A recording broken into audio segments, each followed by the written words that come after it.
വ്യക്തമായി പറയാം, ഈ പ്രായത്തിൽ മേയറായിട്ടുണ്ട് എങ്കിൽ അതനുസരിച്ച് പ്രവർത്തിക്കാനും അറിയാം. അതിനുവേണ്ടിയുള്ള ഒരു സംവിധാനത്തിലൂടെയാണ് ഞാൻ വളർന്നു വന്നത് എന്ന അഭിമാനത്തോടു കൂടി എനിക്ക് പറയാൻ വേണ്ടി സാധിക്കും.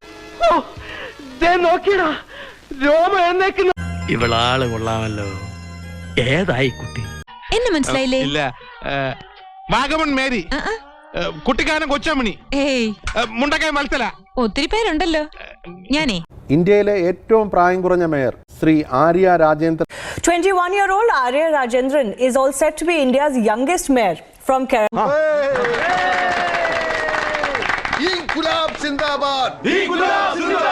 മേയർ ആര്യ രാജേന്ദ്രൻ കുഞ്ഞിനെയും കൊണ്ട് ഓഫീസിലെത്തി ഫയൽ ഒപ്പിടുന്ന ചിത്രമാണ് ഇപ്പോൾ വൈറലായിരിക്കുന്നത്. തിരുവനന്തപുരം മേയർ ആര്യ രാജേന്ദ്രൻ വിദ്യാർത്ഥിയായി വീണ്ടും കോളേജിലെത്തി.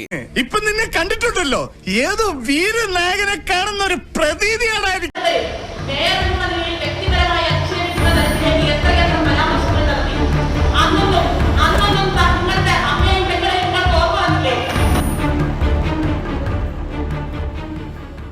One long angry line later. മരണമണി കേൾക്കുന്നുണ്ടല്ലോ, ആരാ പോയത്? നീ വേഗം വീട്ടിലേക്ക്.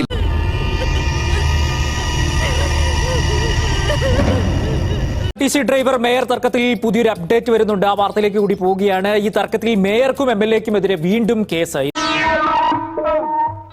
ഒരാഴ്ചയായി ഞങ്ങൾ കണ്ണിലെണ്ണ ഒഴിച്ച് കാത്തിരിക്കുകയായിരുന്നു. ഇരുവർക്കുമെതിരെ ജാമ്യമില്ലാ വകുപ്പ് ചുമത്തി. എന്റെ ആറ്റുകാൽ ഭാസ്കര, അങ്ങനെ ഒരു ദൈവം ഇല്ല.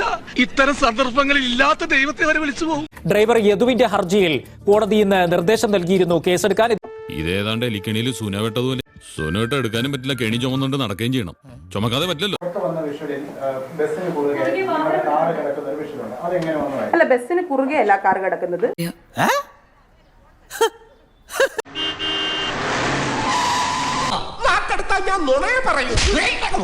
അത് സിഗ്നലാണ്. സിഗ്നലിൽ ആ ബസ്സിന് മുന്നിലേക്ക് വാഹനം പാർക്ക് ചെയ്യുകയും ഞങ്ങൾ ഇറങ്ങിയതിനു ശേഷം വാഹനം മാറ്റിയിടുകയുമാണ്.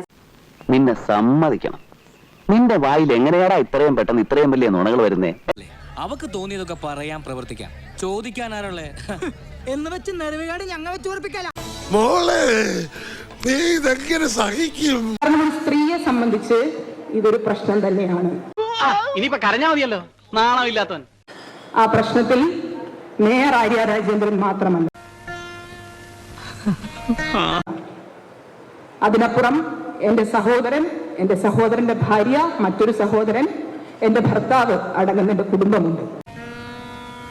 സത്യമാണോ ഈ പറയുന്നത്? ആ കുടുംബം പ്രതികരിക്കുന്നത് ഒരു തെറ്റായ സന്ദേശം ഈ നാട്ടിൽ വരാതിരിക്കാൻ വേണ്ടി. എന്തുകൊണ്ട് ഇത് നേരത്തെ പറഞ്ഞില്ല?